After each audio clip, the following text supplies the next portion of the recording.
Ay magandang hapon po sa inyo. At ang ating follow-up po sa ngayon, habang tinitingnan ko ang relo na binigay sa akin ni Percy Lapid, ay alas 2:59, mag-alas 3. Ang bubumbahin natin sa mga follow-up po sa bomba ni Saldico. Kanina, na-vlog ko na nagsalita na si Saldico, tinuro na si BBM ang pinakautak ng lahat. So, dapat i-impeach na talaga si BBM to. Sigurado pag-usapan ito ng mga leader ng Iglesia ni Cristo din at mga kaming mga hindi iglesia pero sasali rin kami sa Luneta. Sa Luneta na lang tayo pupunta, no? Ang mga hindi DDS pupunta sa Luneta. Yung mga DDS dito sila, marami sila sa People Power Movement. This is no longer a DDS issue or a kakamping. Ang issue na sa ngayon tanggalin si BBM. Ngayon mga anti-DDS, ang issue nila ayaw na tanggalin si BBM dahil um, delikado ang buhay kung si Sara presidente. I don't think so. Mas delikadong buhay kung andyan si BBM. At pinili yan ng lahat, di ba? Pinili mas siyang nanalo kung totoo yung eleksyon, di ba? Pero malamang hanggang ngayon ay binasura ng Supreme Court ang aming petition sa Smart Magic. Eh, wala tayong magagawa. Let us wait for 2028. Pero in the meantime, mas maganda pa na si Sara muna dyan.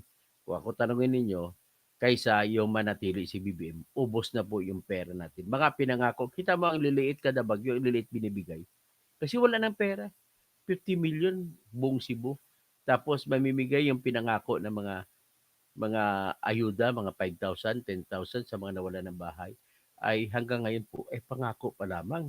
Hindi pa natutupad. Yan ang pinaka-problema natin. So hanggang kailan na ba mangako tayo? Tapos tingnan nyo, ang indikasyon po, Rosalie, ang indikasyon na wala nang kita ang bansa natin ay pinalitan ng BIR natin. So sinisisi doon sa dating BIR kay Lumagi, kamag-anak ng aming kliyente na taga Lumagi, mga Lumagi na taga General Trias.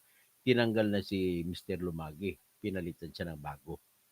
O kung sino man yan bago, bakit? Siyempre, dahil mahina ang koleksyon sa buwis. At kung mahina ang koleksyon sa buwis, ibig po sabihin, mahina, dalawang bagay lang. Mahina ang takbo ng negosyo. Walang ibang nagsusugal sa negosyo. Pangalawa, maraming ibang nagninegosyo ayaw na magbibigay ng bayad ng buwis. Pangatlo na rason, mahina yung import natin at walang kinukuha na bayad sa customs. Yan po mga sources of income natin sa ating mga pera. At gagamitin lamang sa flood control. At ito ngayon na bisto na talaga na pinakamalaking hari ng sindikato sa flood control ay walang iba kundi si BBM. Mahiya naman kayo! Ayun ang sinasabi. Yung pala, ikaw ang hari. Ang hari ng, kung ang LBC, hari ng padala. Si BBM naman, hari ng flood control. Yan po ang katotohanan. Meantime, I just want to put up an image habang ako po ay nagbablog at ipapakita ko po yung image ng flood control.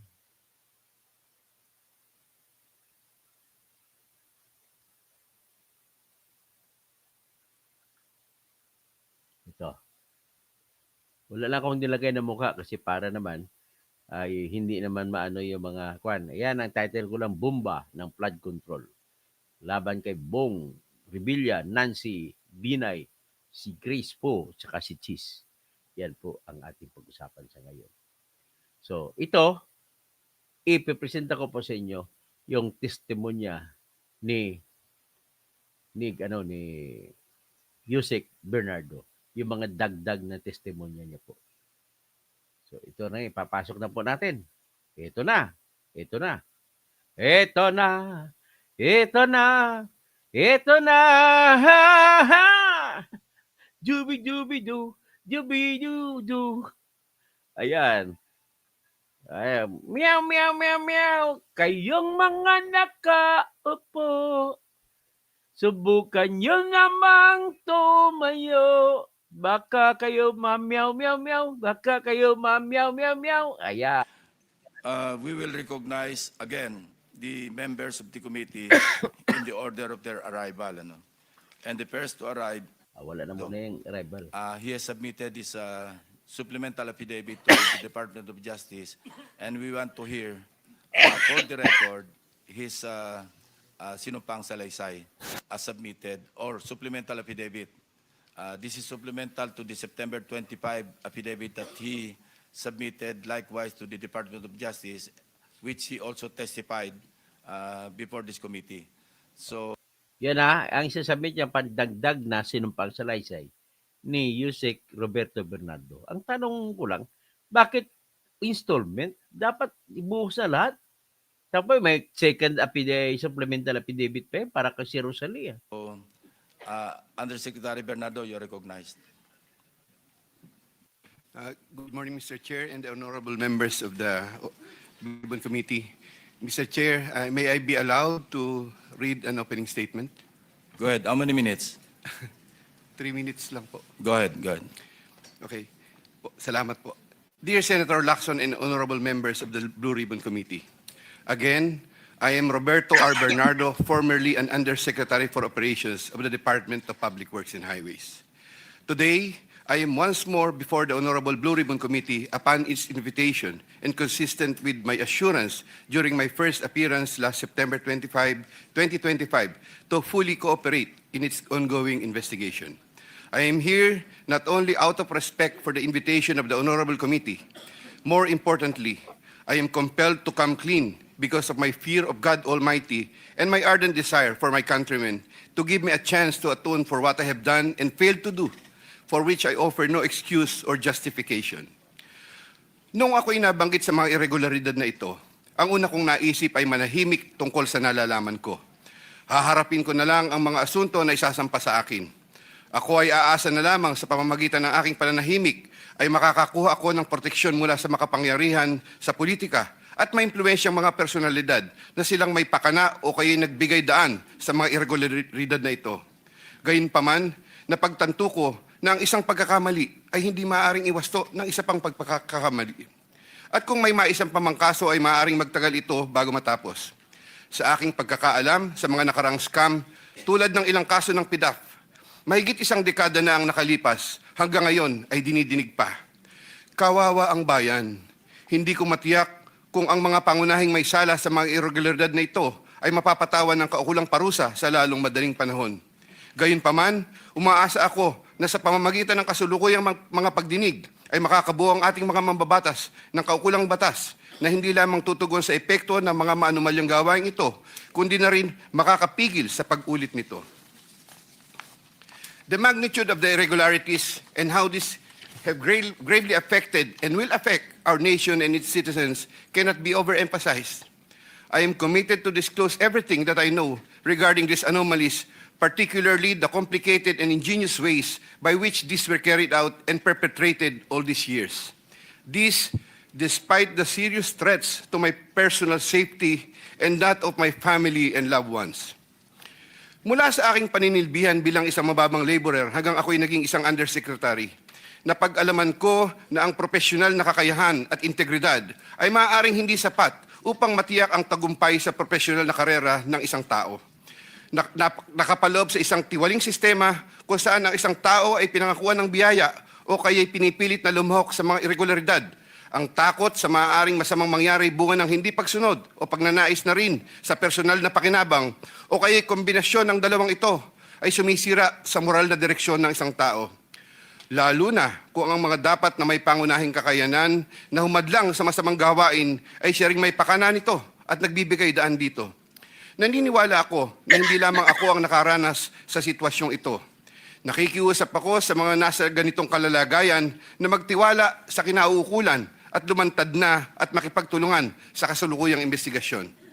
In connection with my application for coverage as a state witness under Republic Act No. 6981, I have earlier submitted to the Department of Justice a second supplemental affidavit further clarifying my previous disclosures on the government flood control and other infrastructure projects subject of the present proceedings.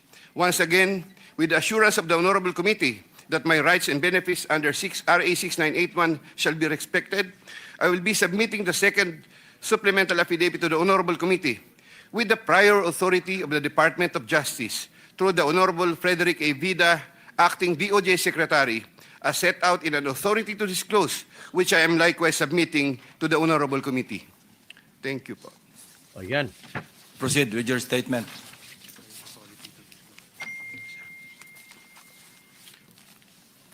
Okay, pakinggan natin. Second supplemental Buenos affidavit. dias, George Prairie. I, Roberto R. Bernardo, Filipino, of legal age and a resident of Manolo City, Bulacan, under oath, hereby depose and state. I am submitting this second supplemental affidavit consisted with my desire to set forth my knowledge about the irregularities in government flood control and other infrastructure projects, as well as to obtain peace of mind and preserve the truth. Among other factors, the contents of this second supplemental affidavit had to be violated by me by making reference to an assortment of personal notes and records, deep thinking, as well as confirming with persons certain details regarding the time, place, manner, and circumstances under which the events narrated hereunder occurred. Moreover, owing to the passage of time and the fact that I am no longer part of the DPWH following my retirement in August 2025, the process of collecting facts and details had progressed slower than expected, contributing to the delay in the submission of this second supplemental affidavit. Also, I would like to make clear that while the facts narrated below are based on my direct personal knowledge and fortified by official DPWH records, the kickback scheme pertaining to the collection and handoff of the commitments to the relevant public officers occur practically without any paper trail. A statement of facts available to all, applicable to all. Over the decades that I worked for the DPWH, it has always been my philosophy to form good working relationships between and among my bosses and our superiors, inferiors and our subordinates, and other colleagues, even without the promise or expectation of a reward or personal advantage. I would rather troubleshoot problems than develop enemies and immediately address all concerns. I would do this so that I can effectively perform my duties and responsibilities under the DPWH. Unfortunately, this professional orientation of mine has forced me to compromising situations that include the matters narrated hereunder. I reiterate my deep remorse and guilt for what I have done, and I am now animated by an honest desire to help rectify the institutional defects in the systems and operations, not only of DPWH, but also other government agencies, and help in developing lasting and meaningful reforms. I can confirm, based on my personal knowledge, that in some form or another, and on various extents, based on current setup, each and every DPWH official, employee from top and down the line is buffeted with various avenues of corrupt acts and practices. This would include high-ranking members of the department, such as secretary, undersecretaries, assistant secretaries, regional directors, district engineers, bids and awards committee members, engineers, inspectors, and all the way down to laborers. This is also true for several top officials of other departments and or agencies, such as but not limited to the Department of Finance, Department of Environment and Natural Resources, Department of Health, Department of Education, Department of Agriculture, Department of Agrarian Reform, Department of Transportation, Philippine Charity Sweepstakes, Philippine Coconut Authority, etc. Moreover, I can confirm, based on my personal knowledge, that in some form or another, and on various extents, most proponents have their own designated contractors who will take on the projects for the former's benefit and advantage. Sometimes, other proponents would request me to suggest contractors for them who are known to me or referred to me by friends and other personalities. There are situations that national and local elected politicians would request me to source projects for them. If given more time and opportunity to review the records and confirm supporting facts, I may be able to particularize the details of these transactions and dealings. Senator Ramon Bong Revilla Jr. Nako. I have a close and friendly relationship with Senator Ramon Bong Revilla, and we go all the way back since the time of Amay Bisaya and Mayor Viseo, who first introduced me to the former legislator while I was still a district engineer in Laguna, sometime in 2005 or 2006.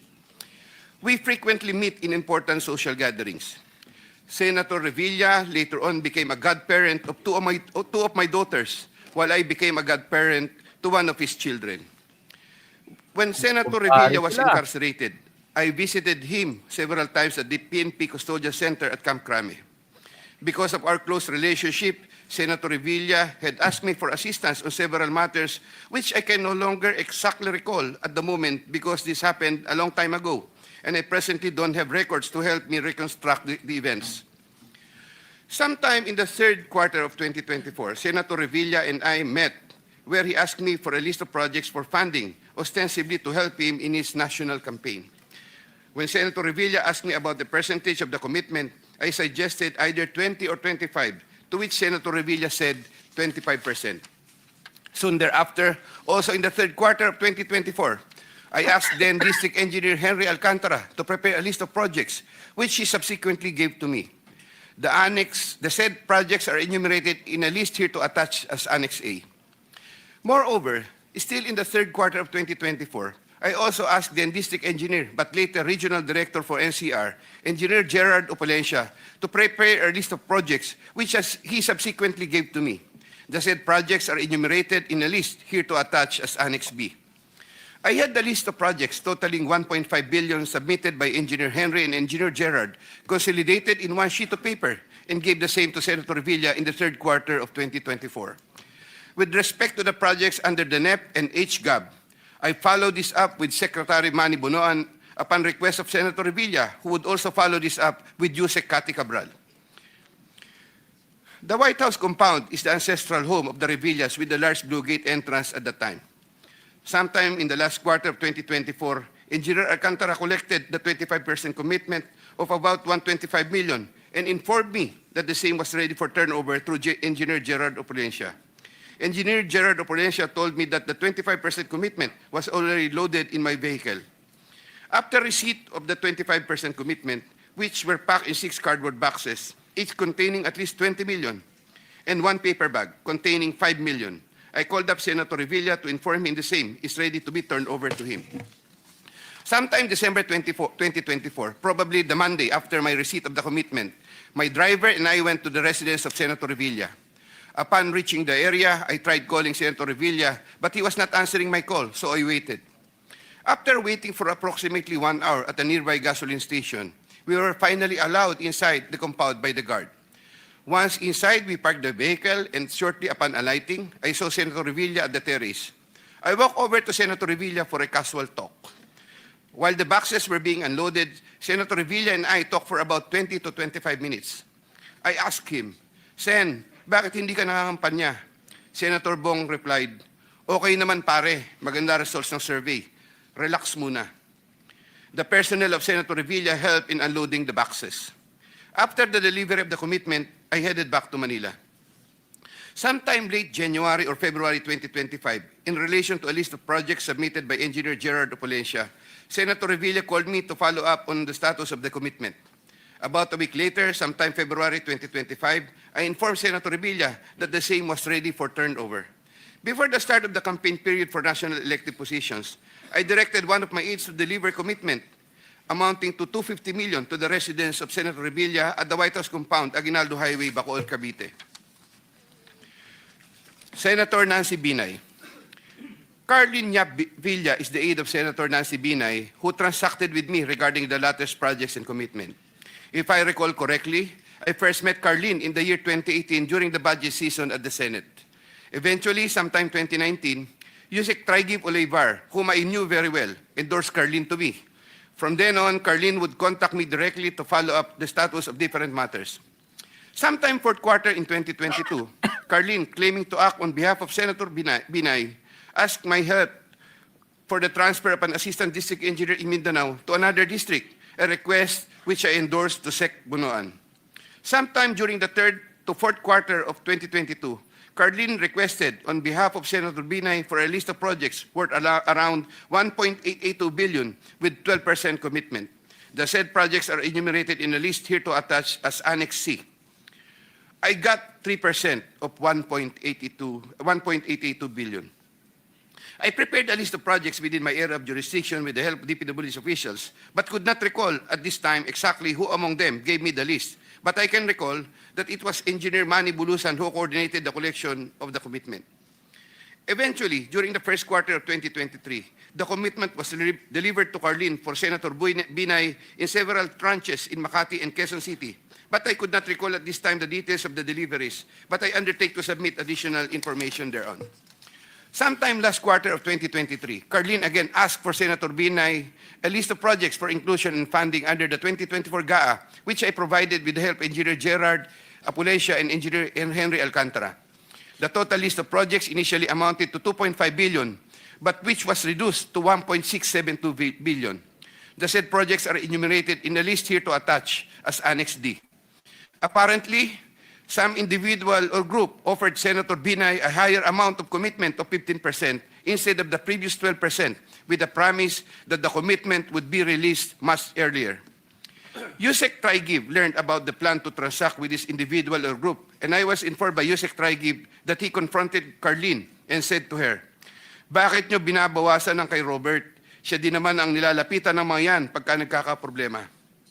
However, sometime later part of December 2023, Carlin called me and requested for a 50 million advance for Senator Binay's use for the holiday season because the individual or group was unable to deliver on their promise, and which I then helped to fix. Thereafter, Carlin told me that Senator Binay was expecting an increase in the commitment from 12 to 15%, which I agreed to fulfill. I did not get any percentages from the aforementioned projects worth 1.672 billion, but I was reimbursed the 50 million which I earlier advanced. I was nurturing goodwill with Senator Binay by fulfilling the commitment. Sometime 2024, Carlin requested me to relate to Sec Bunoan Senator Binay's request for some allocation under the NEP, which I did. Sec Bunoan allocated 500 million for Senator Binay under the NEP for 2025, which I relayed to Carlin. Carlin told me to prepare a list of projects for the 500 million allocation. I then asked a list of projects from Engineer Henry and Engineer Gerard worth 500 million, which I then submitted in person with Sec Bunoan, who then told me he will instruct Yusek Cabral to include the same in the NEP. The list of projects was included in the NEP for 2025. The said projects are enumerated in a list here to attach as Annex E. Likewise, sometime in the last quarter of 2024, Carlin for Senator Binay asked for a list of projects to be included in the 2025 GAA. I then directed Engineer Henry and Engineer Gerard Apulesio to prepare a consolidated list of projects. I submitted a list of projects totaling 3 billion to Carlin, but only approximately 2.6 billion was included. The said projects are enumerated in a list here to attach as Annex F. After these projects appeared in the GAA, Engineer Bulusan, Engineer Apulesio, and myself collected, raised, and prepared the 15% commitment, which was all turned over to me. There were difficulties in collecting the commitment as there were contractors, congressmen who did not give amount considering the issue of for later release projects totaling approximately 80 million more or less, which I had to advance. Despite this total commitment collected and raised for Senator Binay was 15% of 1.2 billion or around 468 million more or less. I earlier mentioned that the 37 million more or less was delivered at Horseshoe Village, Quezon City, which refers to the amount collected by Engineer Henry Alcantara. But upon full recollection, there were two deliveries.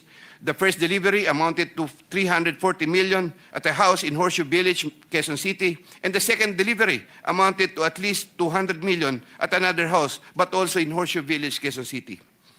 After the second delivery, Carlin told me, "Kinuha na ni Sir, salamat raw. Hindi ka raw kakalimutan sa Makati." The Sir refers to the husband of Senator Binay. I did not get any percentage from the projects worth 3,120 million for NEP and GAA for Senator Binay. Senator CHIZ Escudero and Maynard Ngu. I met Maynard Ngu at the Manila City Hall during the term of Mayor Erap, and while I was the city engineer of Manila sometime in 2013. Maynard Ngu is a familiar figure in the social political circles, as he would be handling substantial donations to politicians during election season, including the distribution of mobile phones. During the 2022 national elections, Maynard Ngu approached me and asked for help in raising campaign funds. I and other DPWH officials assisted Maynard Ngu in raising campaign funds. These frequent interactions with Maynard Ngu at the court helped me in building our mutual trust with each other, especially in favor of Senator Escudero, whose interest Maynard Ngu was actively promoting. Maynard Ngu was appointed special envoy to China for trade, investments, and tourism in 2023. When Senator CHIZ Escudero became Senate President in 2024, Maynard Ngu approached me and asked for a list of projects for Senator CHIZ Escudero. Thereafter, sometime November 2024, I asked Engineer Opulencia to prepare a list of projects for Senator CHIZ Escudero following my conversation with Maynard Ngu. Thereafter, Engineer Opulencia submitted to me a list of projects for funding. The said projects are enumerated in a list here to attach as Annex G. For the projects located in Valenzuela, Engineer Opulencia, through District Engineer Ruel Umali, collected the money for the commitment for Senator CHIZ Escudero. He delivered the commitment at Diamond Hotel. We saw each other at the Diamond Hotel, and Engineer Opulencia told me, nasa inyo na po, boss. When I asked my driver to confirm, the driver told me, nasa akin na po, okay na po. For the projects located in Marinduque, Engineer Opulencia, through Regional Director Ryan Altea, collected the commitment for Senator CHIZ Escudero. He delivered to me the commitment at Diamond Hotel. Engineer Opulencia called me and said, may papadala ako sa inyo ngayon. Sa iyo ngayon, dadali na lang po sa Diamond. Later, the driver told me, nasa akin na po, okay na po. Following a deeper recollection of the facts and checking with public records, I can now confirm that in addition to the Valenzuela and Marinduque projects, Engineer Opulencia also provided the list of projects for Oriental Mindoro and Quezon City.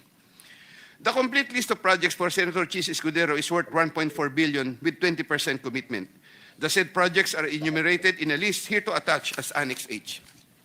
Sometime early 2025, I made the first delivery of 160 million for Senator CHIZ Escudero at the Cherry Mobile Building at Maynard Ngu in Apacible Street, Manila.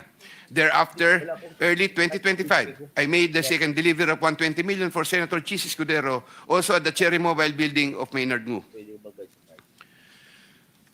Senator Jinggoy Estrada. Ayun, Jinggoy. I have known Senator Jinggoy Ejercito Estrada since I met Senator Jinggoy Estrada through the social circles of Senator Bong Revilla. We usually had encounters during social gatherings of people in the movie industry. We developed a close relationship. Sometime in 2010, when I was Assistant Regional Director of DPW's Region 4A, Senator Jinggoy was backing me to become a Regional Director.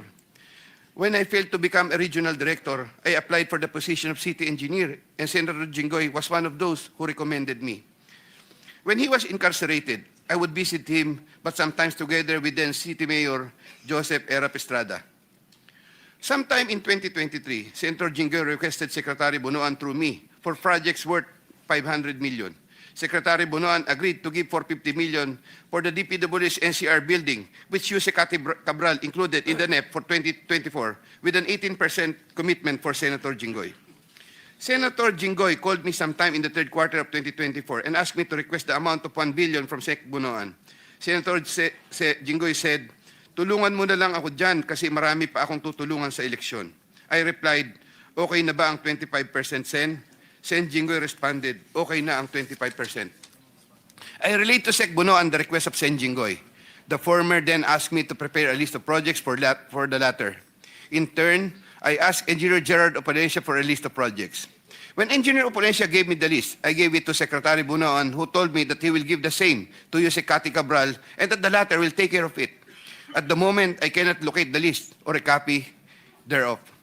Later on, I saw that some of these projects totaling 500 million and included in the list I gave to Sec Bonoan were listed in the NEP for that year.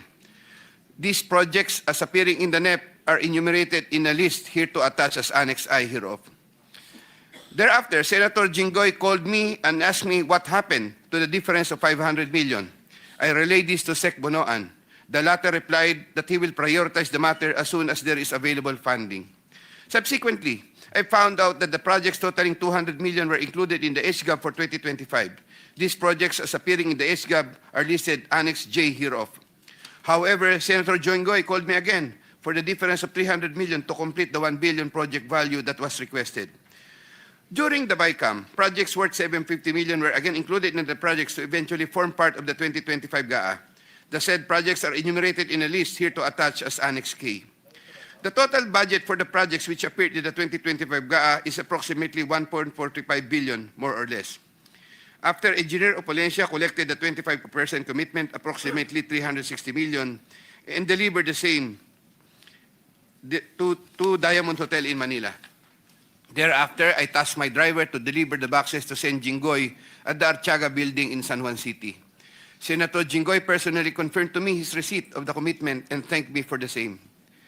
During the 2024 budget hearing for 2025 GAA, Engineer Alcantara informed me that Senator Jinggoy gave him funding amounting to 355 million for Bulacan First DEO Huh. and 500 Confirmed. million from other districts in Bulacan, and requested that he, Engineer Alcantara, prepare lists of projects.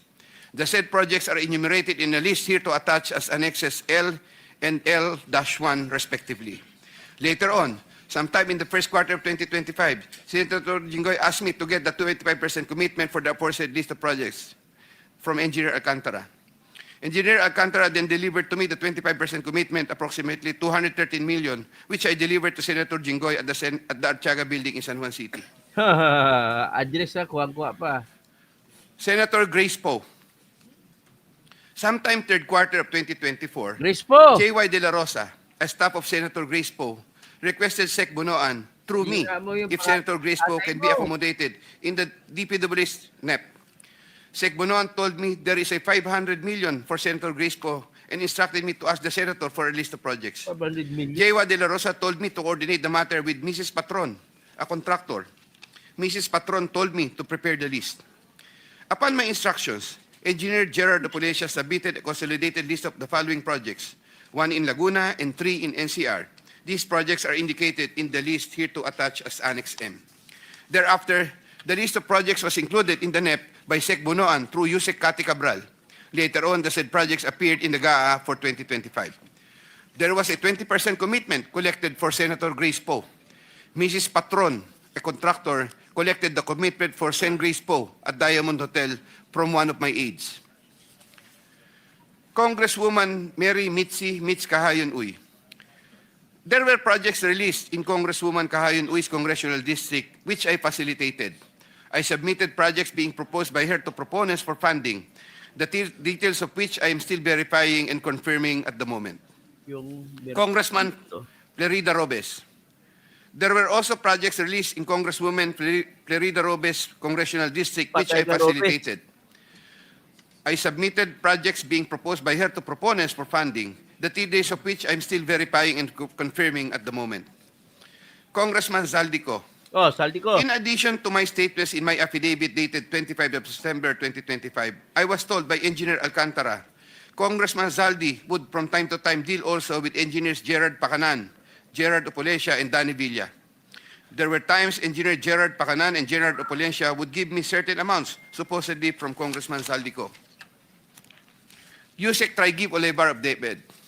In addition to my statements in my affidavit dated 25 of September 2025, I wish to add that I have known Yusek Traigib as early as 2010 when he was still a staff of Senator Bong Revilla. He is a common figure in budget deliberation hearings, and by reason of which I had interacted with him on multiple occasions. Yusek Traigib then worked under the office of Senator Edgardo Angara and then later worked under the office of Senator Sani Angara. When Senator Sani Angara became a chairman of finance, Yusek Traigib and I would have several interactions as part of our work in budget preparations.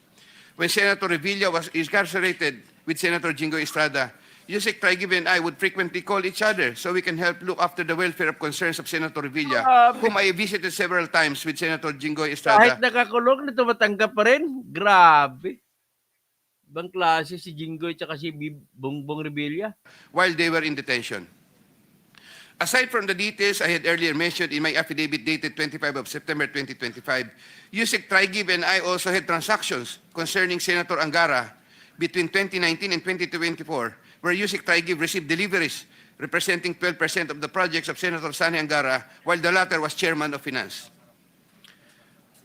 As I previously mentioned in my affidavit dated 25 of September 2025, Yusek Olevar and I discussed the unprogrammed appropriations supposedly for the Office of the Executive Secretary.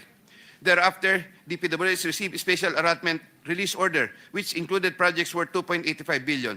The contract IDs for the projects worth 2.85 billion covered by the said SARO can be secured from the records of DPWH Regional Office for Region 3 and the 1st District Engineering Office of Bulacan. Moreover, in the unprogrammed appropriate allocation for 2025, there could have been an additional 12 billion more or less funding, which I am verifying and confirming at the moment. DPWH Secretary Mark Villar and Yusek Cabral. Nako, Mark Villa. I was appointed Assistant Secretary of DPWH by former President Rodrigo Duterte in 2016 during the term of DPWH Secretary Mark Villar. As Assistant Secretary for Operations, I was assigned over the Visayas regions. While I was Assistant Secretary for Operations, I was introduced to Carlo Aguilar, a cousin of Sec Mark Villar. Yusek Cabral was already the Undersecretary for Planning Service when I became Assistant Secretary. As Undersecretary for Planning Service, Yusek Cabral was working closely with Sec Mark Villar for the allocation, listing, and budgeting of all the DPW's infrastructure projects. While I was Assistant Secretary, I was also later designated as Chairman of the Central Bids and Awards Committee, Central BAC. In the later part of 2017, I was promoted to Undersecretary of the DPWH during the incumbency of Senator Mark Villar and took my oath of office as Undersecretary before him. In the first quarter of 2018, I was designated as Undersecretary for Operations for NCR, 4B, and the 3 Visayas regions. Upon my request, I was replaced as Chairman Central BAC sometime in February 2020 because of political intrigues, as I was reportedly siding with then City of Manila Mayor Isko Moreno, who was vocal against then-President Rodrigo Duterte. All of this time, the funding of all projects was cleared through Yusek Cabral for approval by Sec Mark Villar. From time to time, Yusek Cabral would ask me to submit detailed list of projects with regards to lump sum fund allocations of DPWH, which list she sometimes would approve herself or forward to Sec Mark Villar for approval. Among others, this included EDSA and other major roads, project allocations, maintenance of creeks and waterways, etc. The commission for these approved projects was 10% and divided as follows: 50% to Carlo Aguilar, presumably for Sec Mark Villar, 25% Yusek Cabral, 25% for myself. Undersecretary Maria Catalina E. Cabral. As a general rule, with very little exceptions, it is Yusek Maria Catalina Cabral, with the imprimatur of Secretary Mark Villar, and later continued by Sec Manny Bonoan, who had control at the DPWH level to remove, include, add, deduct, or modify insertions of items in the NEP for infrastructure or those pertaining to DPWH. Yusek Cabral would tell me that she would communicate and meet legislators to inform them of the amount of their allocations and ask them for titles of projects that they want to include in the DPWH budget. In a matrix of process flow that I have prepared, which I am attaching here to as Annex N, Yusek Cabral has total influence and authority in preparing and finalizing the NEP for infrastructure. On multiple occasions, I personally delivered and also caused to be delivered cash to Yusek Cabral at her house at Tatalon, Quezon City, and other places.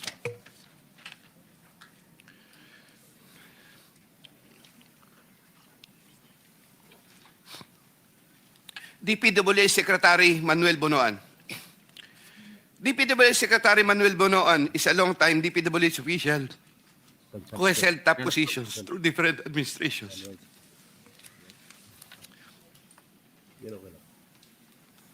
I look up to Sec Bonoan and consider him as a mentor. I treasure his guidance and friendship over the years. Naku, umiyak na. Prior to Sec Bonoan's assumption as Secretary of DPWH, I was the Undersecretary for Operations and Planning for NCR, Visayas, having assumed the said position in 2018. Unlike during the time of Sec Mark Villar, when I was not given much task, even removed as PAC chairman, and had very limited operational functions during the COVID pandemic period, Sec Bonoan entrusted me with more operational functions and let me work more closely with Yusek Cabral. Sometime in 2022, Sec Bonoan directed me to submit a list of projects for possible inclusion in the NEP for fiscal year 2023 worth around 450 million. Without question and delay, I asked Bulacan First DEO for a list of projects for funding. Thereafter, Engineer Alcantara submitted to me a list of projects for funding under the NEP. Those projects are indicated in the list here to attach as Annex O. In compliance with this order, I forwarded the list to Sec Bonoan. He told me that Undersecretary for Planning Maria Catalina Cati Cabral shall facilitate and ensure the inclusion of these projects in the NEP. Engineer Alcantara gave the 10% of the value of the projects. Similarly, in 2023, Sec Bonoan directed me to submit a list of projects for possible inclusion in the NEP for fiscal year 2024 worth around 150 million. Again, without question and delay, I asked Bulacan First DEO for a list of projects for funding. Thereafter, Engineer Alcantara submitted to me a list of So na-corroborate yung mga text kay Tito Soto ni Yossi Cabral. projects for funding under the NEP. Those projects are indicated in the list here to attach as Annex P.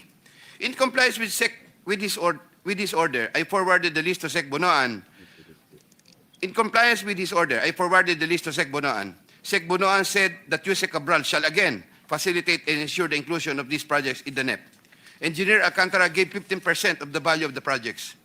Also in the year 2024, Sec Bonoan also directed me to submit a list of projects for possible inclusion in the NEP for fiscal year 2025 for the amount of 900 million. I asked Bulacan First DEO for a list of projects for funding. Thereafter, Engineer Alcantara submitted to me a list of projects for funding under the NEP. Those projects are indicated in the list here to attach as Annex Q.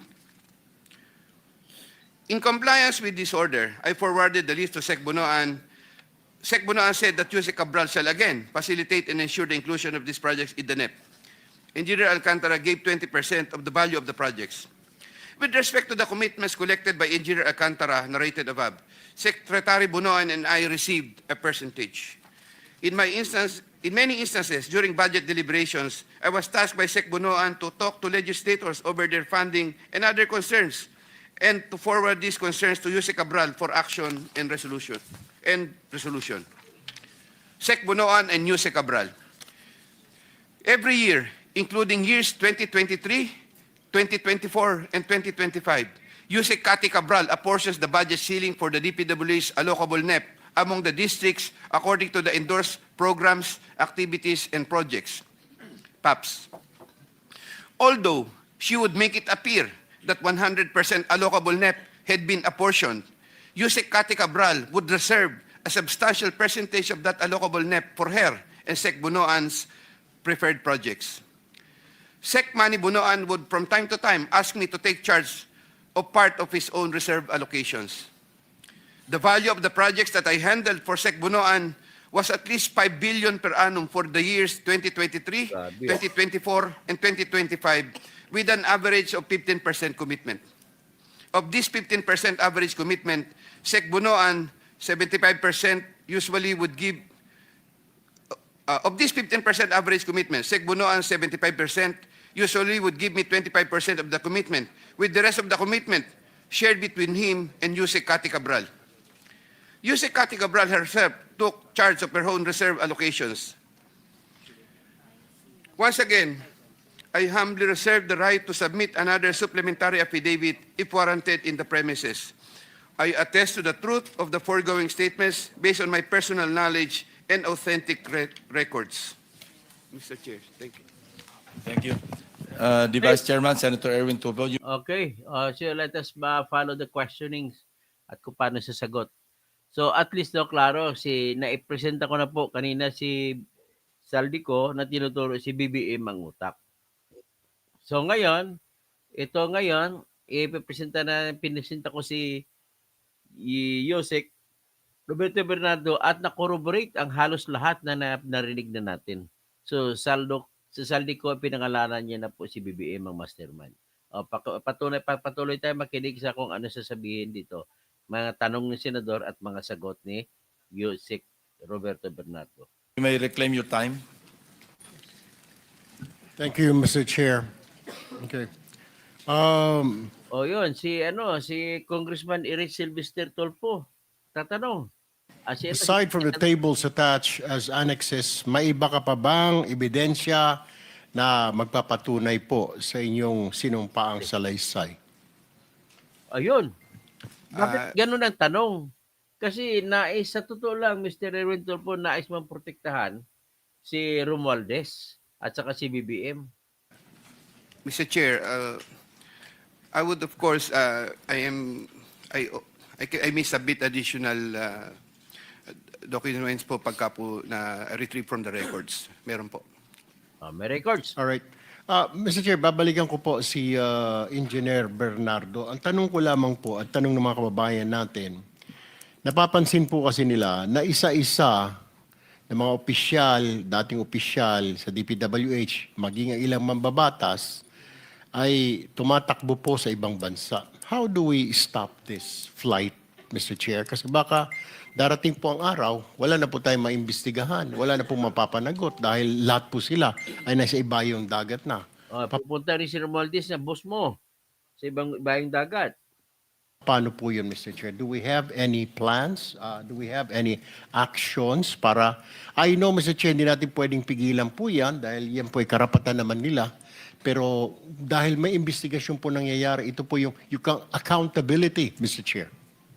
You may address your question to the DOJ representative. I think the Prosecutor General, Richard Padulyon, is here. Kindly Thank you, respond. Mr. Chair. Yes. Good morning, Mr. Chair. I believe that while we want all of these personalities who are involved or mentioned in the investigations to just stay in the country during the course of the investigations, we cannot at this time, Mr. Chair, prevent them from traveling because what we can only issue as far as the Department of Justice is a lookout bulletin. A lookout bulletin operates only to check on the records of the passenger who would want to leave. Hindi mo pwedeng pigilan. Kagaya ka Manny Bunuan, umalis na, lookout bulletin lang. Ni-record lang. But it would not prevent them from being able to leave the country. There's no legal impediment for them to leave because it would be violative of their constitutional right.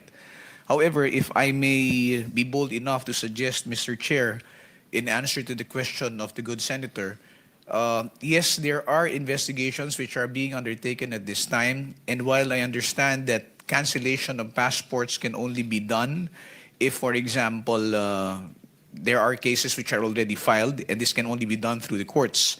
Alam ko, isa ka pa nakakampi ni BBM, Richard Padulyon. Kapag national emergency na ang sitwasyon, pwede nang ikansilahin yan.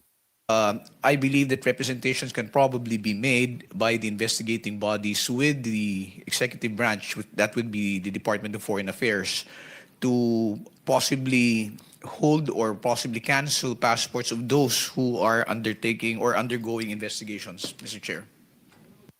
Linawin ko lang, Mr. Chair, parang pwede lang yatang kanselahin ang mga passports ng mga ito kapag sila po'y nakasuhan na. Pero what I'm talking about, yung hindi pa po nakakasuhan. Kasi it is not enough, yung lookout bulletin, wala naman hong saysay yun eh.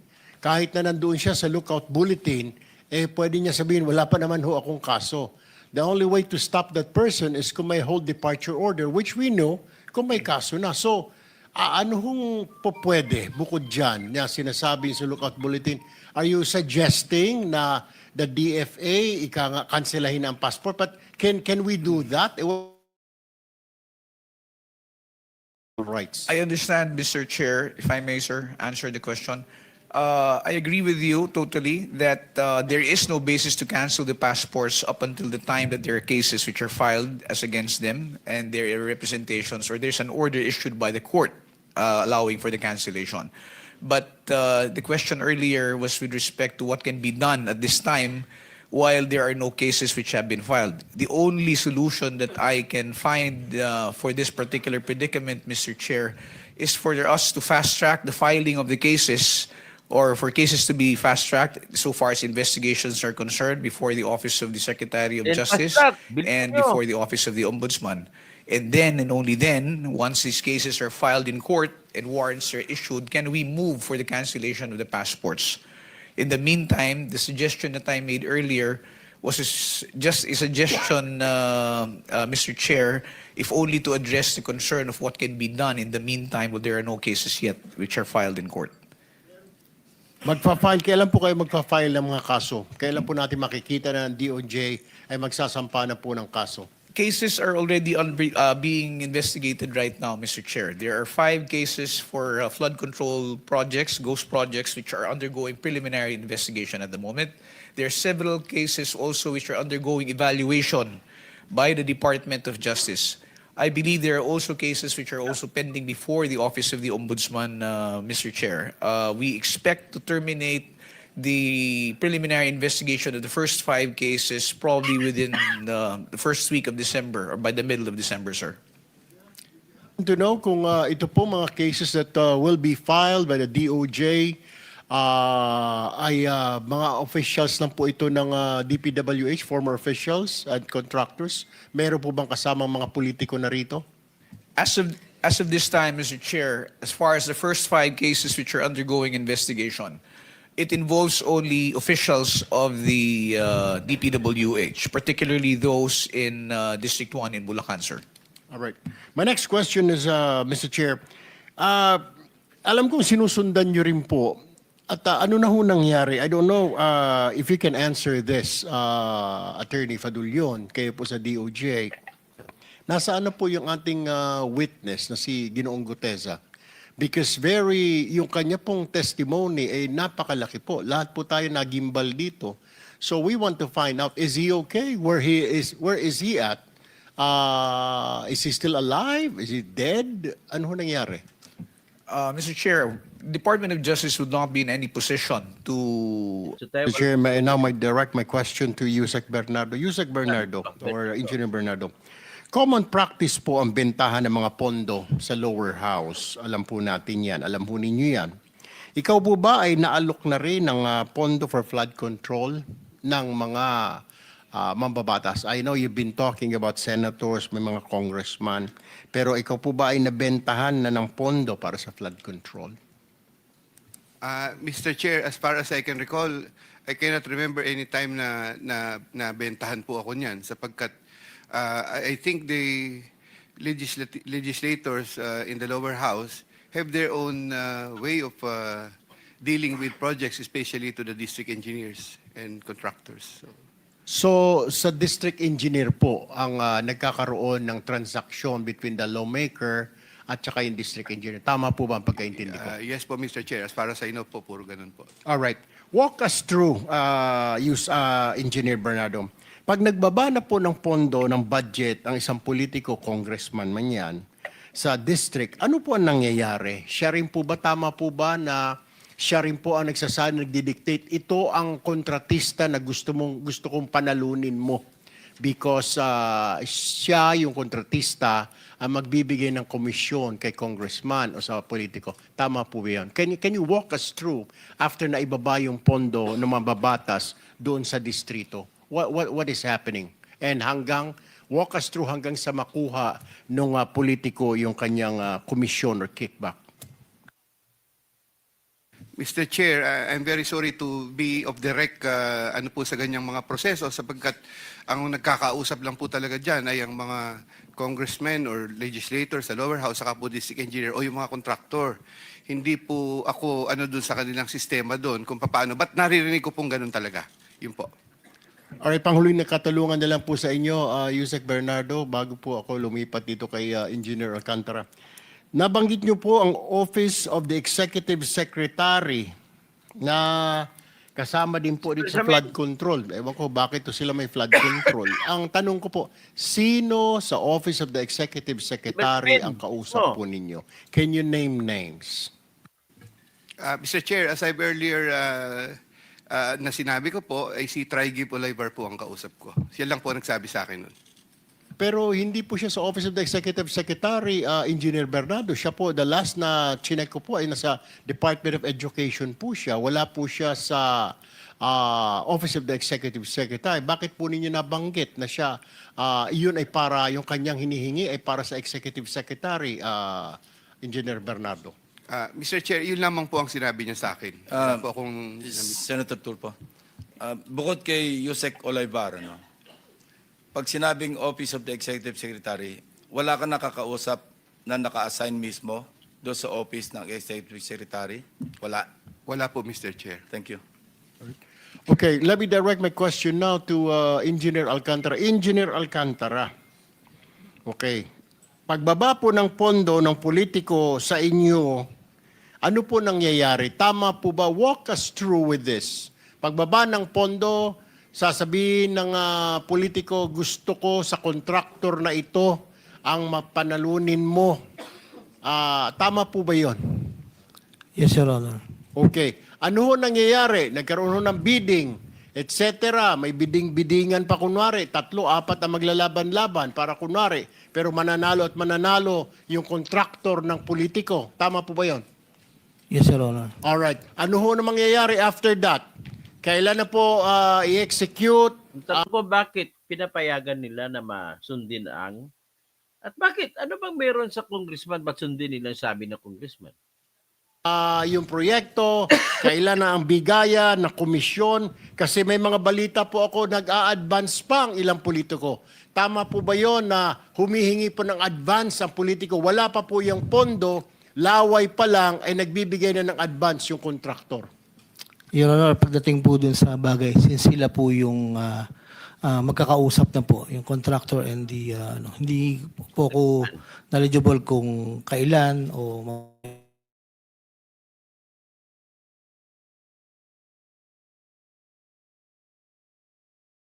Kung i-execute niya yung proyekto.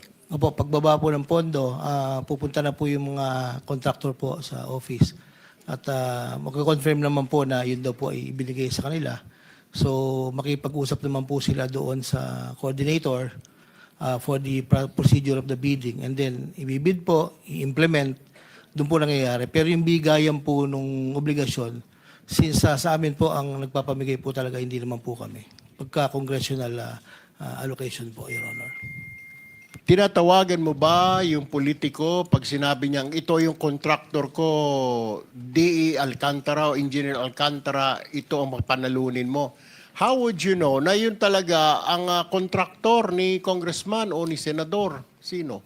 Paano? Nagbibigay lang po ng listahan po do sa binibigay ko lang po sa chief of staff ko. Ito yung designated na gusto nila. Ilan po yun. Okay. Tama rin po ba na para kunwari mayroon ka talagang bidding, masunod lang, para hindi masilip ng COA, kailangan may sumali na 3 at 4 pa na contractor. Pero knowing in advance, kailangan manalo na yung contractor ng politiko na yon. Yes, Sir Honor. Yung mga contractor po na designated, they're the one who will talk to the coordinator po ng mga contractors po, Your Honor. So, yung bidding po na nagaganap ay bidding-biddingan na lang kung tawagin. Most probably, Your Honor. Alright. Okay. Another question po sa kay...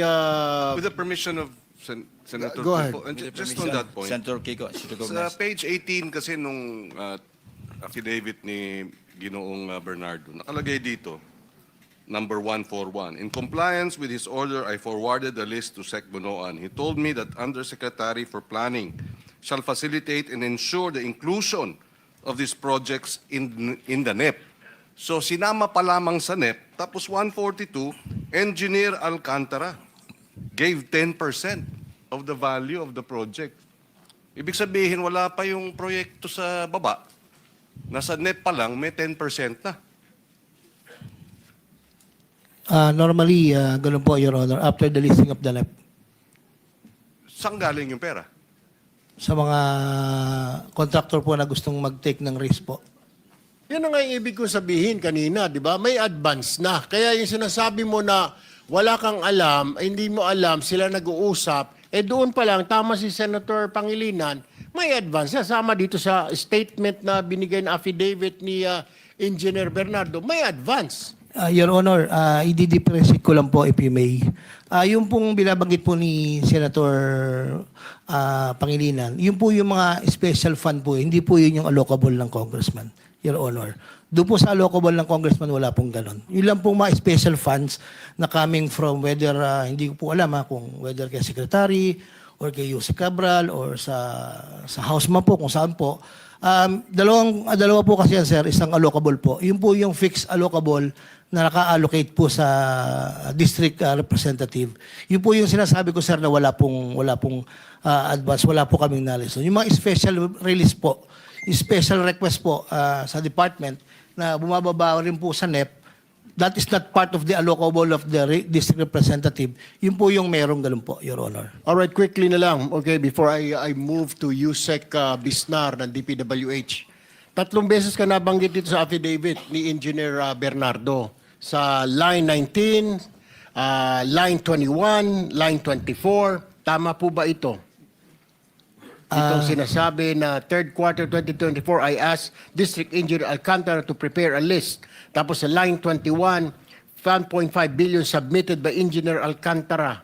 Tapos dito sa 24 Engineer Alcantara ulit, a 25% commission of about 125 million. Your Honor, sa pagkakatanda ko po, no, lahat po ng nire-request po sa akin ni boss, pinadadala ko naman po. Probably, baka po naman po magtugma doon sa listahan ko, Your Honor. All right, thank you. Let me move now, Mr. Chair, to Yusek Bisnar. Meron pong akong balita na natatanggap na merong ikang move na yung mga dokumento incriminating ranking officials, politiko, minamagic o nawawala sa mga sunog. Tama po ba? Ano na ho nangyayari sa investigasyon na ito? Your Honor, if you're referring po dun sa nasunog sa Bureau of Research and Standards, na-confirm na po dun na wala pong project documents or bidding documents na naapektuhan. Okay, tama na muna yan. Oh. Hanggang doon lang tayo kay Bernardo. At least, sigurado na natin na very clear na nabigyan na ng buhay, nabigyan na ng laman ang mga binanggit ni Gutesa at saka dinugtungan pa ni Saldico. Si Saldico naman, doon siya nagtututok kung paano ginawa ang budget. Utos pala ito ni BBM kay Yusik Cabral at sa Yusik Cabral tatawag kay Saldico, ayusin lang budget. Natandaan niyo, sinabi pa ni Saldico ay pinapakiusap niya na yung gusto ni Bongbong Marcos na idagdag yung 50 billion ay nakiusap siya na huwag na idadagdag kasi susobra ng budget, lalampasan pang budget ng education. So, ito ngayon ang mga binabanggit ni Yusek Roberto Bernardo, nagpapatunay na malawak po yung mga sakop ng kanyang diskarte ni Bongbong Marcos. Kasama niya pala all the while, dumidiskarte din sila ni Bong Revilla, si Nancy Binay, si Grace Po, saka si CHIZ. Kasi dapat lamang na magkaroon siya ng kutsabahan at pagbibigyan niya rin yung ibang mga senador at saka congressmen kasi po pag sila ay kumontra, hindi magkakaroon ng tinatawag na flood control project. At haharangan nila ni Bong, ni Nancy, tsaka ni Grace po, tsaka ni CHIZ.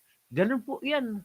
So, halos, konti na lang ang kailangan natin at pwede na natin makuha yung lahat ng ebidensya at makapag-secure na tayo ng conviction sa mga ito. So, magandang hapon po sa lahat. So, mag-shoutout na lang ako, no? Sige, hindi na muna siguro, 1 oras na eh. So, na lang, paki-share na lang, paki-like, at saka kailangan magdadami ang ating mga kasapi sa ating channel. At yung iba, para matulungan nyo naman kung mag-join kayo, mag-subscribe kayo mag-member kayo sa aking channel. Pagtulong sa akin at saka ilalagay ko lang doon yung mga ibang mga programa ko na hindi nakakwan yung tanging member lamang makapanood. At saka kung may sobra kayo dyan, bigyan nyo naman ako ng tinatawag nyo na palipad galing sa YouTube at saka pwede rin sa Facebook. So magandang hapon po sa lahat at babalik po tayo.